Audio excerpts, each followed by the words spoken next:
sensitive topics, the views, thoughts, and opinions expressed in this podcast do not necessarily reflect the official policies or position of Met Radio, Met Media, or Metropolitan State University of Denver. This podcast may include discussions of sensitive or potentially triggering topics.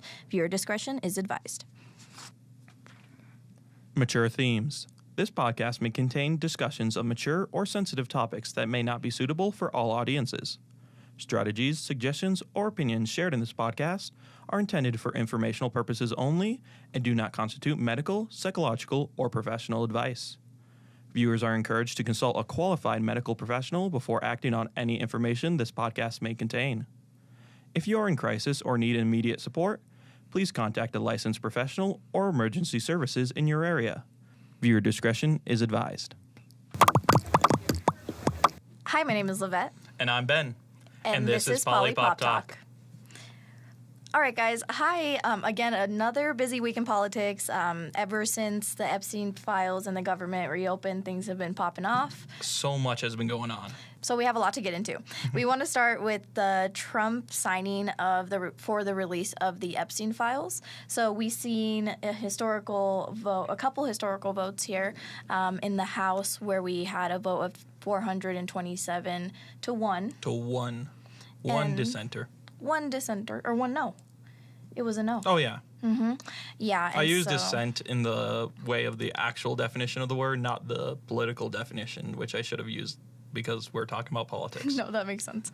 But anyways, that one person was Clay Higgins of Louisiana. So again, Clay Higgins of Louisiana. So when the files do come out, remember look for his name. Clay Higgins of Louisiana. Just out of curiosity, I want to see if he's in them and that's why, or I want to just know why he said no. And then I seen him attacking a reporter that asked him about his vote. Yeah, and he literally pushed them or shoved them.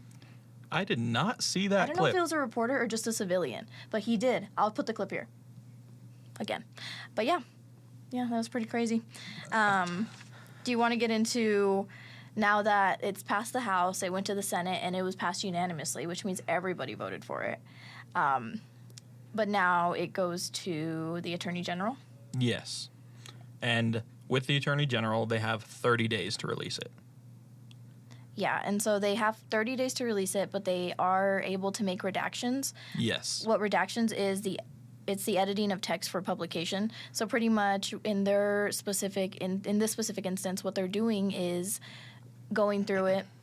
What they're doing is going through it and pretty much taking out victims' names or sensitive personal information, right? Is what they're supposed to be doing. That's what they are. That is what is being claimed to be done, and that is what they're supposed to be doing. Right. But we don't fully know if that's what they're doing because there is the whole thing of certain names being redacted from the files. Right. And this is the perfect time within the full files in these 30 days to do all those redactions. And especially because if they open an investigation into any of the people in the files, then all those files need to be redacted because then it's a DOJ investigation, meaning there is confidential evidence that can't be used or that can't be released in these files. Yeah. I've seen some speculation that Trump might do that, but that also we haven't seen that started yet. Yeah. But it's just that would require a DOJ investigation into Trump. I heard if there is a ongoing investigation, then that can also count as a reason why they redacted something. Because when Pam Bondi, the Attorney General, right? Yeah. When she's going through it, what she's doing is literally she has to redact it, and then she has to explain why she made every redaction. Yeah. So that'll be interesting to see. Rumor has it, according to... Well, let's jump back to real quick in our last episode. You would have seen us talk about some of the emails that released, and we talked about the whole blowing Bubba thing. And... That already feels so long ago with everything that's going on.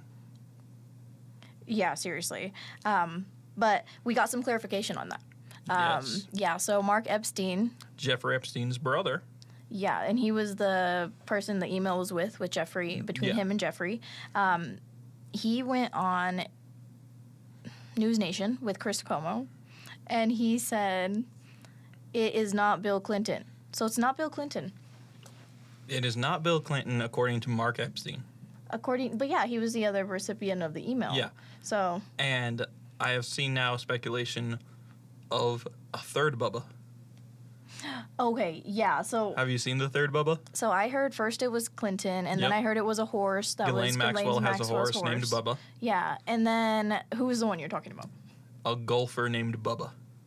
Okay. That Trump has talked of very affectionately in the past.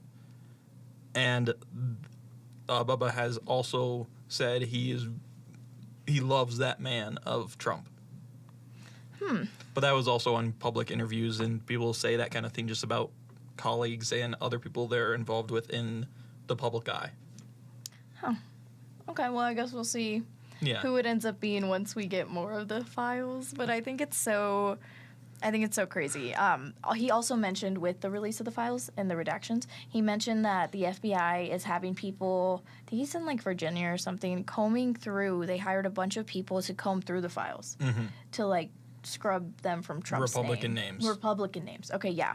And so that was just kind of crazy. And then he ends this crazy phone call with saying, and Jeffrey didn't kill himself. And I'm like, yep. Okay.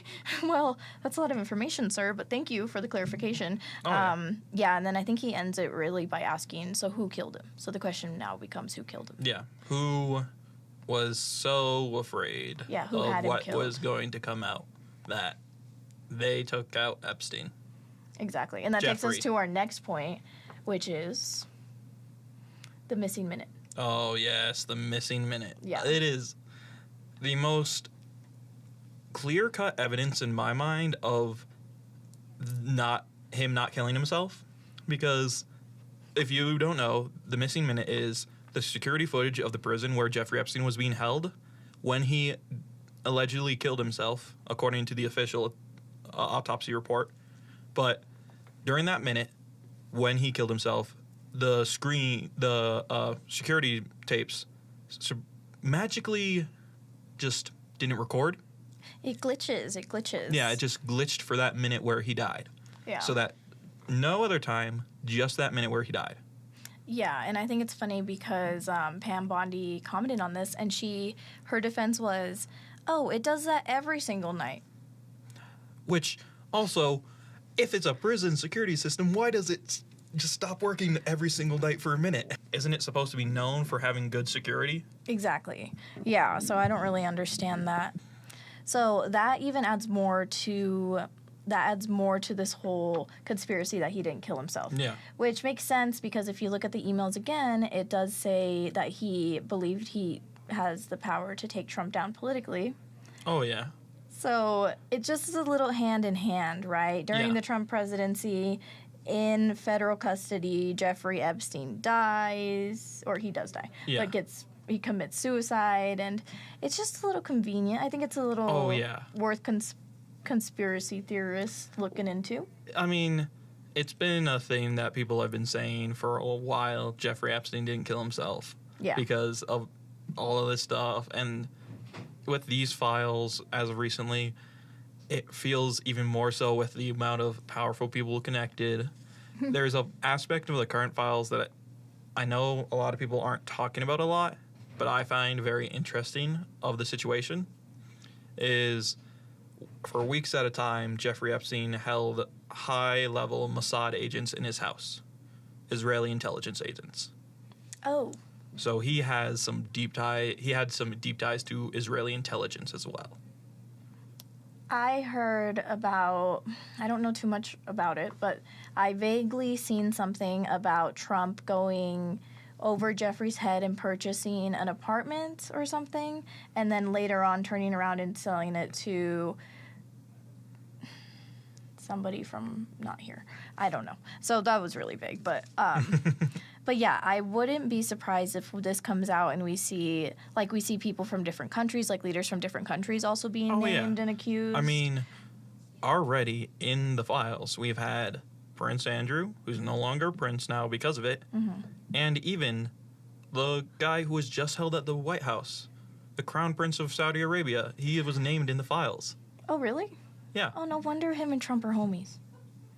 Of course. Makes sense. He's like, yo, what's up? I seen you the other It's like, time a couple years ago at the... we both miss Epstein. Yeah, and like, hey, remember our friend, our buddy? They reconnected at his funeral. Oh, are you kidding? Wait, that was a joke. That was a joke. Okay. That was another. I was like, wait, I need to know who attended his funeral now. I feel like I need to know. I said that thing. very deadpan when I looked at you. It was like, they attended his funeral. As of yesterday, people are raising concerns because Donald Trump is calling for basically the execution of Democratic lawmakers, and the reason is because they told people to do their jobs. So there was this group of, was it 7 Democratic lawmakers? 6. 6 Democratic lawmakers, all ex-military in some sort of way, ex-military, ex-intelligence. They put together a video. Lissa Slotkin. Senator Mark Kelly. Representative Chris DeLuzio. Congresswoman Maggie Goodlander. Representative Chrissy Houlihan. Congressman Jason Crow. I was a captain in the United States Navy. Former CIA officer. Former Navy. Former paratrooper and Army Ranger. Former intelligence officer. Former Air Force. We want to speak directly to members of the military And the intelligence community. Who take risks each day To keep Americans safe. We know you are under enormous stress and pressure right now. Americans trust their military. But that trust is at risk. This administration is pitting our uniformed military And intelligence community professionals against American citizens. like us. You all swore an oath. To protect and defend this Constitution. And right now, the threats to our Constitution aren't just coming from abroad. But from right here at home. Our laws are clear. You can refuse illegal orders. You can refuse illegal orders. You must refuse illegal orders. No one has to carry out orders that violate the law. Or our Constitution. We know this is hard. And that it's a difficult time to be a public servant. But whether you're serving in the CIA, In the Army. Our Navy, The Air Force. Your vigilance is critical. and know that we have your back. Because now, more than ever, The American people need you. We need you to stand up for our laws. our Constitution, And who we are as Americans. Don't give up. don't give up. don't give up. Don't give up the ship. reminding people, government officials and people in the military, that they do not need to obey unlawful orders. That that they don't have, that they didn't take an, that's not in their That oath. it's a soldier's duty to not obey unlawful orders. That is part of the just military code. It's part of the big thing. One of the big things I learned growing up about our military is if there's an unlawful order, it's a big thing that our military is like, you're allowed to disobey orders if it's unlawful. Exactly. That's like was a big thing about like the way our military works and the way of democracy of like you can choose the orders because of the lawfulness and unlawfulness because we don't want corruption within our military. Yeah, and that's how we keep from being ruled by an authoritarian, right? Because our military has that power to be like, no, this is unlawful, we're not doing that. Like, they just have to exercise that power. So simply these lawmakers, and it was Jason Crow from Colorado is the most like notable one for us, just because this is Colorado. And the other names, honestly, am gonna butcher. So, but Mark Kelly's one of them as well. That's I think the biggest of the just general names. Yeah. Because ex-military, ex-astronaut, a astronaut Seriously. was saying this. Yeah, so the ex-Navy captain, a former CIA officer, former Navy, a paratroop, an Army Ranger, that's Jason Crow, intelligence officer, and a former Air Force. Air Force. I don't know what their position was, but former Air Force member. So all these people who had held like really high positions in the military are now advising our own military today that they do not need to obey unlawful orders. So do with that what you will, but I think that that's like sounding the alarm. Like, hey, remember your oath. Remember your oath. Remember that you don't have to follow everything you're told. Yeah, and so if we revert back to when Trump was calling for so he's basically calling them traitors and calling He called for them seditious. Yeah, their seditious behavior, and because of this seditious behavior, they deserve to be punished by death, punishable by death. We'll put the tweets right here, or the truths. The truth. We'll put the truths I right here. hate using that term so much. Retruthed. Did you see my truth on Truth Social that wasn't true? The one that I retruthed? Yeah. Yeah, that one. So A place where it's I'll hold my tongue here. I was just, a place where it's mostly lies calling itself truth.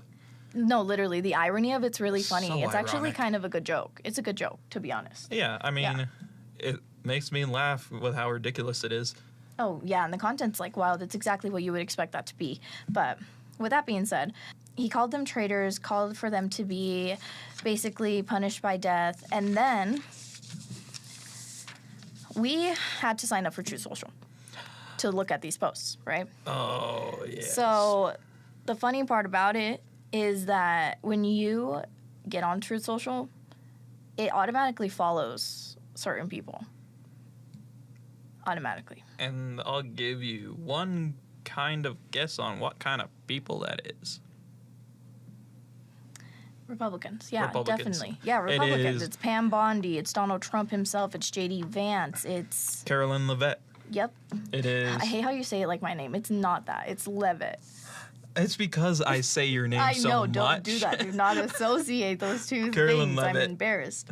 Okay. Christy Nome is one of them. Yeah, Kristi Noem. I don't know who Dan Scavino is, but I've heard of his name, but I don't know exactly who it is. Like Republican senators. Yeah, Pete Hegseth. Yep. You know, people of that nature. So The inner circle kind of people. yeah. So these tweets, then Caroline Levitt was was asked about them and in a press conference, and she said that it's because they're violating their oath. So we're gonna try to find the oath and like put it in post here, but we do kind of watch when people are getting sworn into office plenty of times, and we actually know that the oath is to the Constitution, It is not to politicians. not to a party. It is to the Constitution and to uphold justice and democracy. Exactly. So they're violating their oath by reminding people that they don't need to carry out unlawful actions because of unlawful orders. Yeah. So kind of crazy. And it like part of the oath is like to maintain like the code of the military or something along that lines, and that falls perfectly within calling for them not to follow unlawful orders because that's part of the military code. It's part of the essential thing, one of the main essential parts of our military. Yeah, and it can't get more obvious that they just don't Google it. Yeah, they don't. They have access to what all of does the the oath that I original took documents, but in they January can't even say? Google it. Yeah. What does the oath that I took in January say? I forgot. I honestly feel like that's like What does the oath in that's like televised Pete Hegseth's, nationally like say? search history is just like, what is the job I just got? What am I supposed to do? What does a director of the The Department FBI. of War say? Wait, Oh no, he's the Department of War. FBI Yeah, director Pete is Hegseth. different. is Kash Patel. Yeah, they're in the same category in my mind of people. Just uber violent guys who are obsessed with the military but never actually really have done anything. Did you see him doing pull-ups? And then did you see... He does CrossFit pull-ups. Pete Hegseth does CrossFit pull-ups, and I'm not afraid to say it. the transgender activist, she put like a video of Pete Hegseth doing his pull-ups, and then she did some, and it was just so funny because her form was just like a million times better. I feel like my favorite drag queen is going to do the same thing, Patty Gonia. She is a very political one. I think that was her. 50 pull-ups, 100 push-ups. It was President Trump. Hi, Pete Hegseth. Patagonia here. While you're busy trying to take away the rights of queer people, I'm over here advocating for the rights of all people, including my right to do better pull-ups than you. Was it Patty Gonia? Yeah, it had to have been. Redhead, Oh. like she has a Yeah, redhead. redhead. Yep. She does a lot of conservation work. She's actually a park ranger. Yeah, and she like spoke at a couple protests, and then Yeah. she led. Yeah, no, that's definitely her. So yeah. Yeah, Patagonia. Yeah. So Shout out to Patagonia. I love her. Yep, that's what she did, and I thought that was a really funny video. We can talk about Donald Trump and his little insult to the journalist. His little outburst. Yeah. If you haven't seen the video, it's insane. A journalist from Bloomberg News on Air Force One asked about what the Epstein files meant, or what Epstein meant in the emails when he said Trump knew about the girls. And then, in response, Trump leaned in, pointed his finger, and went, "Quiet, piggy," to the reporter. Yeah, literally, the president of the United States. President of the United States to a career journalist at a well-established news org went quiet piggy. And you know, just like a lot of misogynistic men or like conservative men or like just not great men are like, oh yeah, she deserved that because why is she speaking out of turn? Why is she saying things like that? You just know somewhere out there his supporters are like, yeah, that's so good. Like, praising him for this behavior. Well, just the same way they praised him for the previous behavior, for the Hollywood access tape, for all these things that he's done in the past. Multiple people online claiming it was Peggy, and the person's name was Peggy, but the journalist's name is also not Peggy at all. So it's just, I think it's Catherine. I'm not exactly sure. I couldn't find the full name of the journalist when I was doing my research, but the name I saw, I believe it was on a BBC article about this, was Catherine. Okay, yeah. And then, so she even, like, okay, so this was like her follow-up question. The first question she had asked about was, wait, no, that was the question that he answered. And then he answered the... Yeah. Oh, shoot. And then he I said the wrong one. No, that's okay. So he answers that question, and then he deflects to, he says, like, J.P. Morgan Chase, Larry Summers, Bill Clinton are in the files, and we should be focusing on that. So it's just kind of crazy how he just, like, deflected from that. And then she follows up with, is there any incriminating... Details in the files. Yeah, and that's when he says quiet piggy, because how dare you ask me the truth for the truth, which is yes or no or maybe or probably or don't you read the emails or whatever he wanted to respond besides quiet piggy. Yeah. Would have been great. But like literally any response would have been better than that. Definitely, yeah. So and then he like emphasizes how bad his relationship with Epstein was. Like, why do you have to continuously be like, I hated this guy so much. He's like, but so people know. You are so often depicted together and so much evidence of you being close. Yeah, like, oh yeah, we had a bad relationship, he's a bad guy, like, but I know we spent like holidays together and I went to multiple parties with him and we were like really, really close friends in the 80s and 90s and things, but super not my friend. Yep. Like, okay, frenemy, whatever. Insane. Yeah. And then, just a little tidbit, Pelosi went out yesterday and basically was calling President Trump the worst president for today's children because of, you know, the health care getting taken away and then not protecting our environment and all things. So that's just a fun little tidbit since we mentioned Pelosi in the last episode, just more of what she's up to. So, yeah. Up to right before her retirement. Exactly. And then another thing that we want to touch on is gerrymandering. Some people may know what gerrymandering is. You heard it in like a social studies class or like a U.S. government class before, but you were, you know, doodling in your notebook instead of listening to what it actually was. Or at least I know I was. So basically gerrymandering is... Each state is divided into congressional districts. So each person gets their own representative in each district, right? And then they get sent to Washington, they do their thing. Yep. So gerrymandering is basically manipulating those district lines to benefit or to hurt one party. So we've seen it in Texas. We've seen it in California.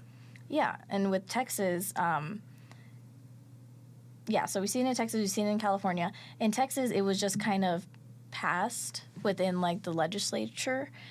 But in California, it was voted on. So the map was passed, and then a judge actually, I think yesterday or the day before yesterday, strikes it down.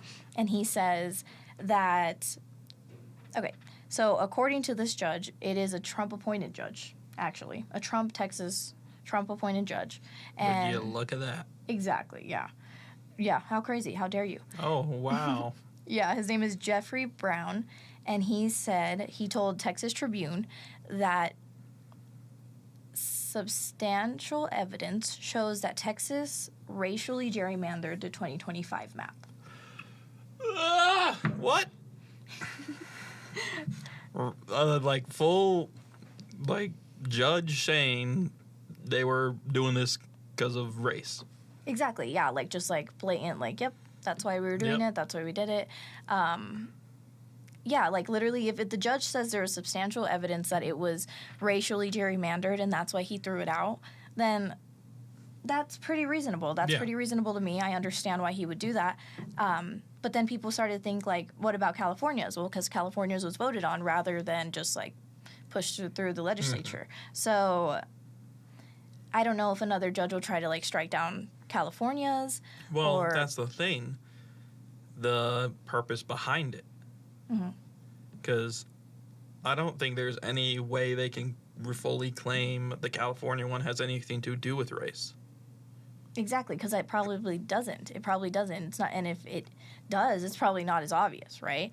Or, like, not as bad. Like, it has to be pretty bad for a judge to be like, you know what? You actually can't use that map. That's, like, super, super obvious that that's gerrymandered, like, a lot. Oh, yeah. Like a judge more being than like, it already is. A Trump-appointed judge being like, this looks so bad that this looks so racist, we have to not do it. Yeah, it's like, this in is a little too Texas. far. Yeah, like, come on. That is so wild.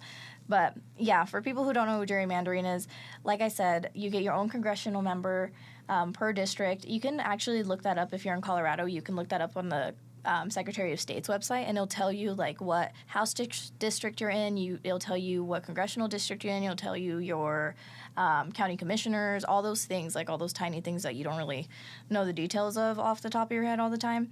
So you can learn that. And then your voter registration, you could check on it there too. I can put the link in the bio just to help y'all out. But yeah, so gerrymandering, basically, if you know a certain area is going to vote Democrat and say the government's led by Republicans, the Republicans would take that as an opportunity to make it so that the results, so that specific Democratic area is so divided that the results wouldn't turn out to be Democrat. Say you have a just city and one half is all Democrats and the other half is all Republicans. Gerrymandering is, instead of having like four districts, 2 Democrat, 2 Republicans, it's manipulating the line so that you have 4 districts, but all of them have a slight majority Republican, so they are Republican districts, meaning then they will constantly vote Republican, leading to a more Republican caucus. I said that word weird. Caucus. A more Republican majority? That's majority in the... Like results in being more Republicans. Yeah. More Republicans in the legislature. Exactly.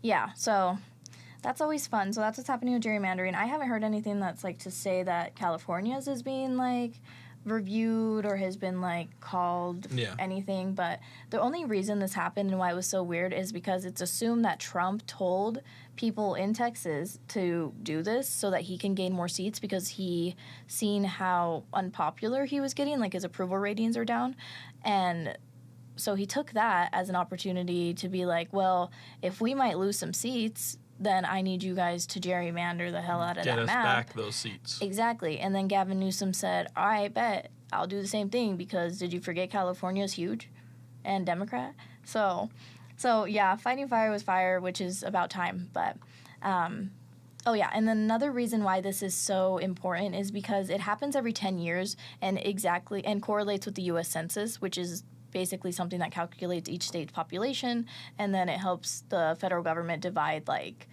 public service money and just basically money. So that happens every 10 years. Basically, gerrymandering should happen every 10 years, or not at all would be great, but happens every 10 years. And then so gerrymandering happens every 10 years because it correlates with the U.S. Census, but this year it's happening mid-year, which is why it became a problem. But yeah, that wraps up our politics section. So make sure you stick around because we're going to pop on over to pop culture. Yep, we'll see you there. See you there.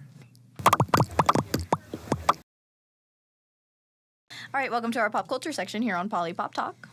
Welcome to the craziness of this, because there is our whole podcast is just craziness, but that's true. Yeah, we cover a lot of big topics, but one topic that we seen yesterday was actually Megan Thee Stallion. Yep.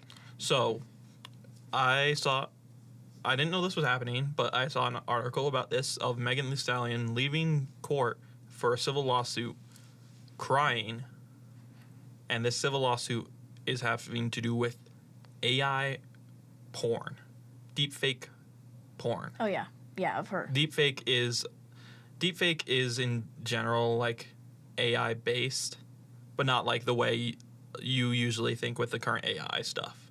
It's a different style of AI and machine learning that does it. Oh, okay. Yeah, but it is still technically a lot of times AI that does it. I thought deepfake was just like really advanced fake stuff. It is, but it oftentimes is done with the use of AI and machine learning, but not in like the sense of like ChatGPT and Sora, but in the sense of like little AIs that people create to better mold people's faces onto other people's faces. So it's... Oh, okay. Wow. I shouldn't have said AI because it conflates it with what the AI is thought nowadays, but it's a version of an artificial intelligence or machine learning a lot of times within the creation of it. That is crazy. But that was just a little rant about the creation of deepfake porn. Yeah, what it means.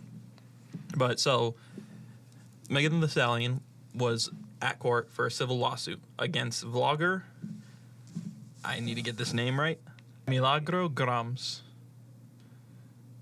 I'm probably saying that weird. I don't know. I think it's grams, no? Milagro Grams? Maybe. Like Instagram, maybe.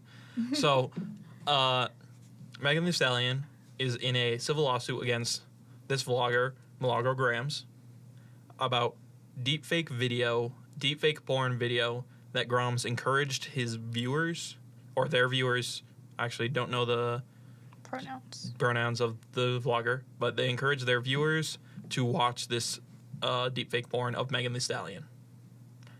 And so, deeper into this, Megan Thee Stallion is actually also claiming that Milagro Grams is a puppet for Tory Lanez. I am so bad with names today. Tory Lanez, who shot her. Yeah, he shot her in the foot. Yep. And he's in jail for it. So. Schools. Unfortunately, there has been a big issue of students reporting that their other students are make deepfake AI porn of them as jokes or as sexual material. Oh my goodness, that is way more advanced bullying than I thought. Yeah, that is insane. Oh, imagine being a kid and that being the bullying. There was already bullying of people doing the grotesque thing of sharing people's nudes. But then this is a nude of you that you didn't even do yourself. So you haven't even seen this before, but it's also showcasing your naked body. So it's a violation. It is like a whole new layer and level to this horrific thing. Yeah, I can't believe that there's going to be no legislation passed for the advancement of AI for 10 years after 2027, starting in 2027. So it's just really concerning, right? But it's not politics. But either way, Megan Thee Stallion, I'm so sorry that's happening. I couldn't. Yeah, I just couldn't imagine. Yeah, it is insane. I never went to school. I was homeschooled. I still don't think I for sure would not be able to survive current school. Yeah. I mean, school was fine. I don't know. I don't remember a lot. But yeah, I don't know. I think the bullying that I always seen was really frenemies, you know? And they always did that, and that's kind of how that happened. And I was just dang, people are crazy. But now I was wrong. They get worse. So, but yeah. If we move on to the next topic, which is the rapper David, if people have heard of that name, it's because a couple months ago he was really in the news. Yep. Yeah.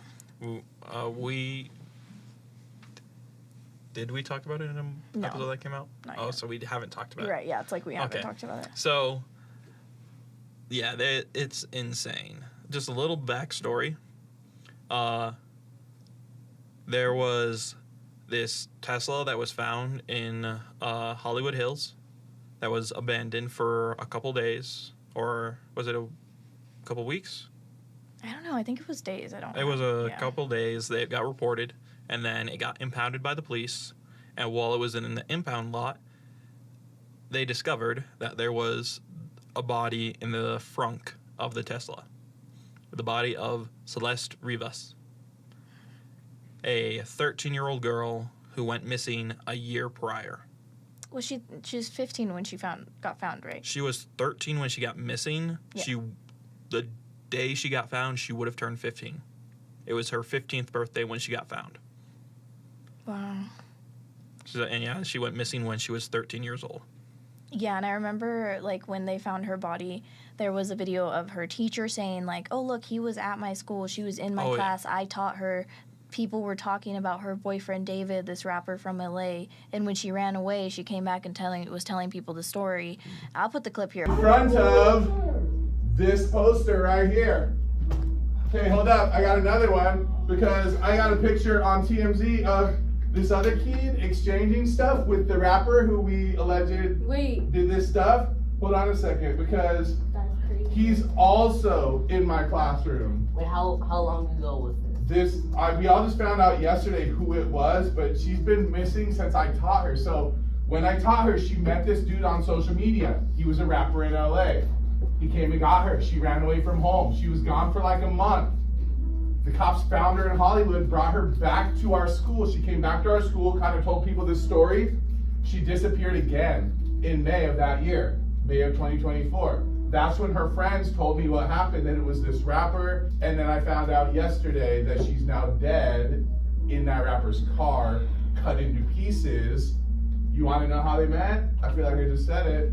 Social media. But yeah, it was just kind of crazy that he was like, yeah, I totally knew about this. And like, he was kind of like warning his class, like, social media is dangerous and like people on social media are dangerous. Yeah. So that was pretty nice for him to like be like, hey, like, prime example, don't do that. Look what happened. I knew this person. You know, people these things happen to. Like, yeah. Yeah. So yeah, the car was registered to David Anthony Burke, otherwise known as David D4vd, and initially, the police said he was not a suspect and that he was cooperating, or at least according to some pop culture sources, they said that the police said he was cooperating. And that was that at that time, but then more and more evidence of their connection started coming out of deleted Twitch streams that were clips of them together talking about things. The Celeste's mother said she had a boyfriend named David. And matching tattoos. Yep. Yep. Oh yeah, there is photos, and I believe it is confirmed that they had matching tattoos on their hands.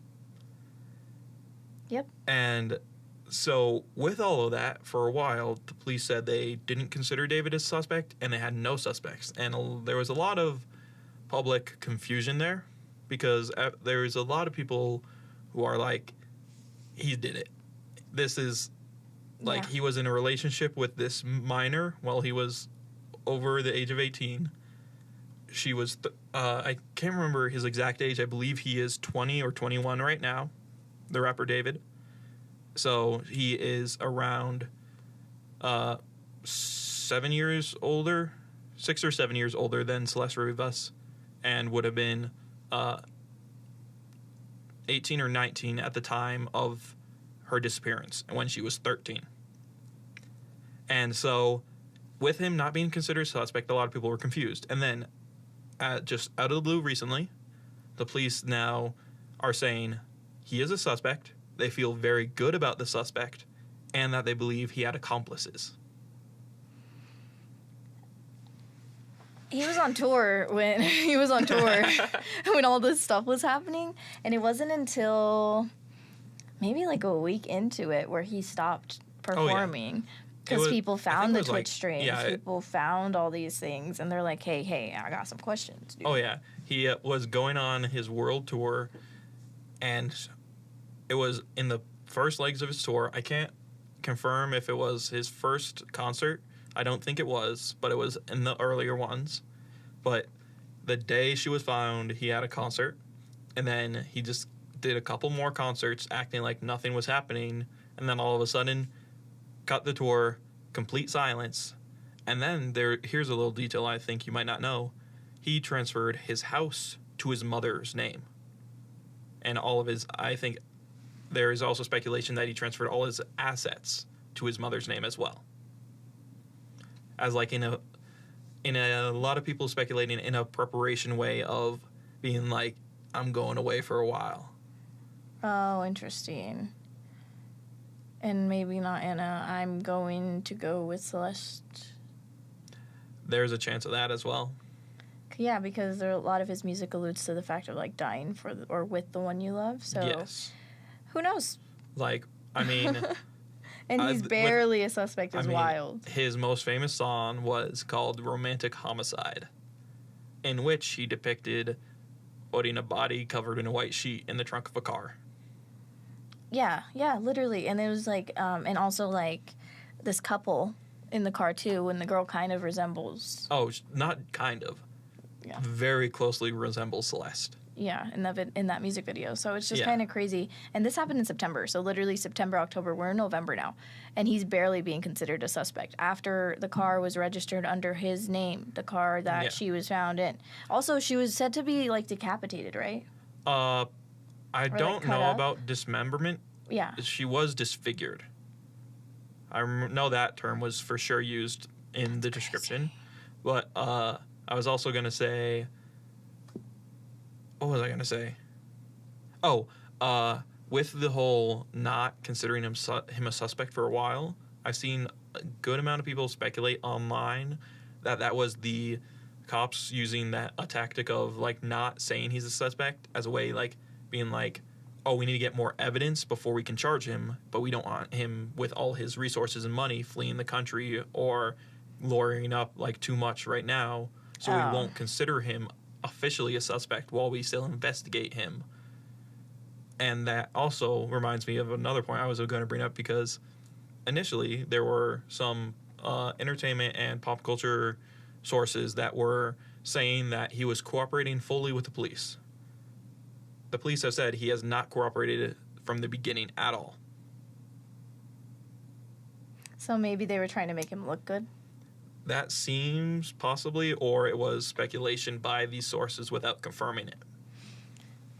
Well, because also David himself claimed he was cooperating with the police. But then now the police are saying he never has and never did. Oh my gosh. That is so crazy. So we'll keep you updated on his conviction. Yeah. Or trial. We'll see what happens if he gets charged, convicted.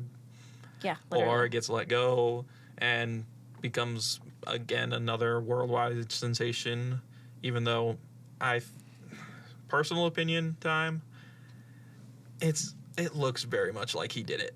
Yeah, it looks pretty bad. So if we move on to our next topic, we actually had Sydney Sweeney on our list, and the only reason is For because... a second, I thought you were going to say, we actually had Sydney Sweeney come on our podcast. She was on the other day. No, I'm just kidding. I wish. You're welcome to be on. I have questions. But anyways, she was at the 16th Annual Governors Awards. The only reason I'm bringing her up is because I seen this post, and it said, the comment on it says... You can see you can see, what did it say? The Republican forming in her face. Yeah, you could see the Republican face forming or something along those lines. And I think that it was so funny because if you look at the picture, oh my gosh, this is going to be so fun. So let's pull up a picture of her, the picture from the awards, and then let's pull up a picture of Kristi Noem. Oh, okay, Kristi Noem is a good choice. Yeah, so if we do that, and we'll just do a side-by-side so y'all can see. So see if you get the joke, but that's the extent I'll go into that one. But with Sydney Sweeney, you may have, and kind of that joke makes sense because of was it American Eagle? American Eagle jeans ad, and where a lot of people, I'm a little far away from my mic, I just realized, and where a lot of people called it very much a dog whistle ad for racism and like just the general like conservativeness, where Sydney Sweeney, a blonde hair, blue-eyed woman who is like touted as like this pinnacle of beauty, is like talking about how she has good genes, and just everything about the ad just gives me creepy vibes, honestly. Yeah. And then I think at the end she's like, it's in the genes. Yeah, there's more to it with like the way it's fully worded is weird. Mm-hmm. Like if you just look at it as someone who has spent time and has to work on formulating words in a certain way for news, those words were chosen deliberately. Yeah, or you at least had to have been able to think about like what these words could be like interpreted as, or like be like signaling to people. Oh, yeah.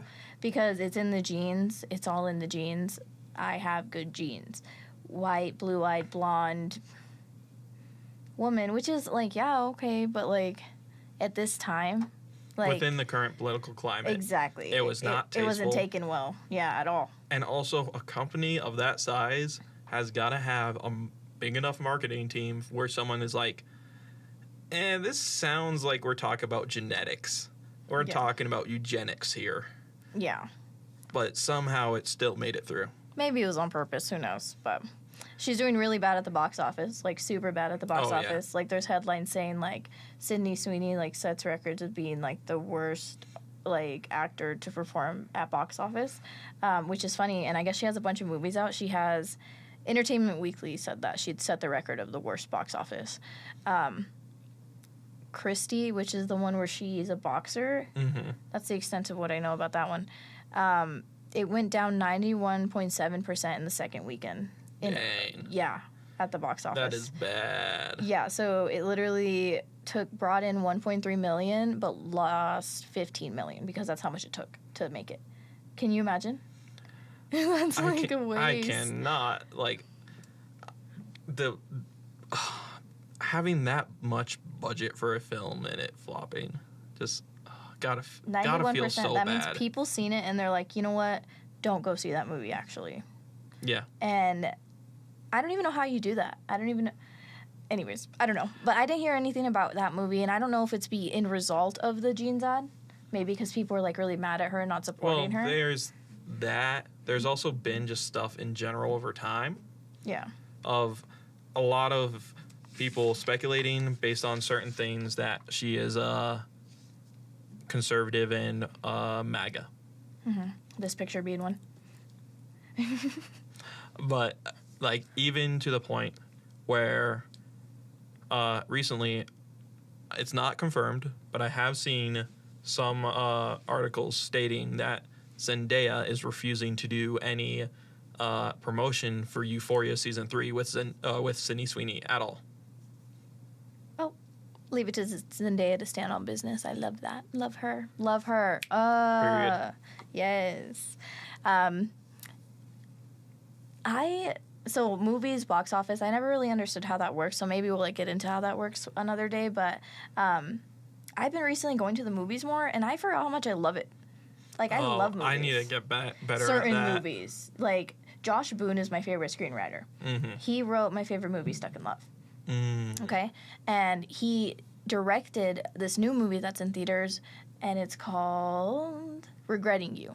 You've seen the trailer. You probably thought it was amazing. If not, look it up. It's great. So anyways, something about that man or the people he works with that constantly gets me, like makes me feel all the feelings, like it makes me so invested, like emotionally invested in the stories that he has or is involved in, and I just like love that. Love him, Josh Boone, for real. But yeah, I just needed to throw that in there. Real quick, we're not really sporty people, but I have decided to be invested in football from here on out.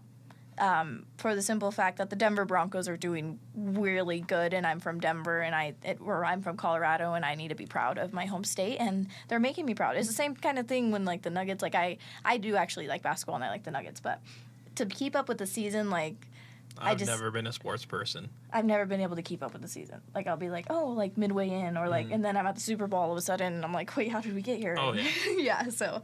But anyways, Broncos are currently 9-2. I heard they were the first in the Western Conference. I did not confirm that information, but I'm super excited to see where they go. And I guess Denver sports, except for the Rockies, have been doing really good. So, yeah. The main teams, Broncos, Nuggets, Avalanche. That's it. I've been doing well. Yes. Not the three biggest have been doing well, not the smaller ones of like the Rapids, the Mammoths, or... Couldn't tell you. Yeah. At all. But yeah, I guess so. Anyways, go Broncos. Keep going. Apparently they have a good chance of making it to the Super Bowl. Yeah. That's what I heard. Yeah, that's what we heard. We were briefed on sports for this specific area. We have of the guy. Topic. Yeah. What's 5. Oh, perfect. Okay. Hell yeah. Okay. So we wanted, since we're close to Thanksgiving, we wanted to touch 1 week away. Literally 1 week. No, yesterday would have been 1 week. 6 days. Exactly. 6 days away from Thanksgiving. I love Thanksgiving for the sole fact that I get to see my family and eat a lot of food. I know there's like a lot of negative connotations with Thanksgiving historically and things like that, but I think you should be able to evolve things into your own positive thing. I mean, hopefully. As someone who did the annoying bit every year for a while of telling people instead of Happy Thanksgiving, I would send a full page I wrote about the Pilgrim's treatment of Indigenous people, being like, we should not celebrate this day. Exactly. I still do Thanksgiving with my family because, yes, there is horrible history tied to the holiday, but also all of our holidays nowadays have no real connection to their history. Mm-hmm. Like, I would say no major U.S. holiday has any connection to the actual true history of the holiday.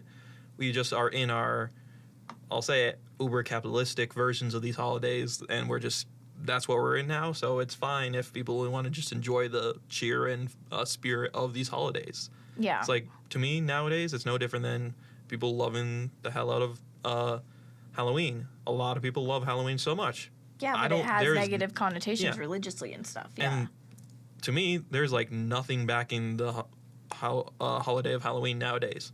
But it is something everyone loves, and well, not everyone, but a lot of people love and has a lot of fun time with. Yeah, no, definitely. People really do pop off for Halloween. Like, I'm like, oh, okay, cool. I like the little Christmas. spooky treats. It's called Gay Christmas. Oh, really? Because it's the biggest party time of the year for gay parties. And it's also, again, there's so many parties, they do a costume each time different. Most of the time, all slutty. Lovely. Yeah, no, especially, okay, when Halloween, I sound weird, hold up. Okay, yeah. So especially when Halloween, like, lands on a Friday, and it's Friday, Saturday, Sunday. Yes. And it's crazy. Oh, this year, it was worse. Yeah. It landed on a Thursday. So it was Thursday, Friday, Saturday, Sunday. I don't remember that Halloween week. Or was that this year?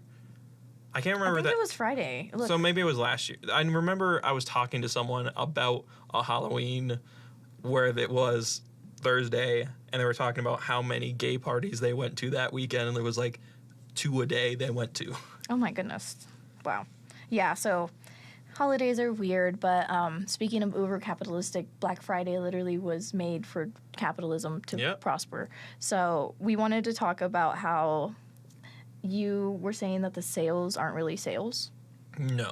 So there is a thing that some stores do where they beforehand jack up the prices of the items, and then for Black Friday reduce those prices down to the original price, and then sell it as a discount. So therefore there is no actual discount. Then there's also stores that just put tags on the prices that are the same exact thing, just yellow, showing like, ooh, it's on sale. Oh my goodness. And it's just, even the sales that are actual sales nowadays are so minuscule compared to what they used to be. It is not at all the same Black Friday we had when, like, the early 2000s, 2010s. Right, when people would go to Sears and be fighting over a leaf blower. Yeah, miss those days. it wasn't a good thing, but like, yeah, I feel people so died old that I during said those. Sears. I would have said Sears. Right? Because that's Yeah. where you kind of seen it mostly happen in Walmart over TVs. Sears, Walmart, and Best Buy were where my family went Best for Buy. Black Friday. Yeah, Best Buy. Best Buy, that's every Black Friday we would get either full set of new phones because someone broke a phone always right before Black Friday. Nice. I speculate my siblings did it on purpose. Yeah. I've never broken a phone on purpose. I'm just a clumsy idiot. Mhm. But I feel like some of them broke them on purpose so they could get new phones during the years for the Black Friday. That's just a little thing I remember from my childhood. Oh my goodness, my goodness. I remember going to Black Fridays, and I think it was like Sears or JCPenney's. I think specifically Sears, but I never really went a lot. And then now everything's online, and everything's like, now there's no like people fighting each other, so it's kind of just boring now. Oh, yeah. Yeah. And things are unaffordable. So Yeah, it's like we even are worse. in a unaffordability crisis Yeah. of like things are just growing in price on average, while the power of the dollar has gone down, while also salaries have not gone up at all. So it's just things are getting more expensive, dollar is getting less expensive, and people aren't making more dollars. Yeah. So it all just evens out to people can't afford things they used to, or like the affordability of Christmas has just gone down a lot for anyone who celebrates Christmas.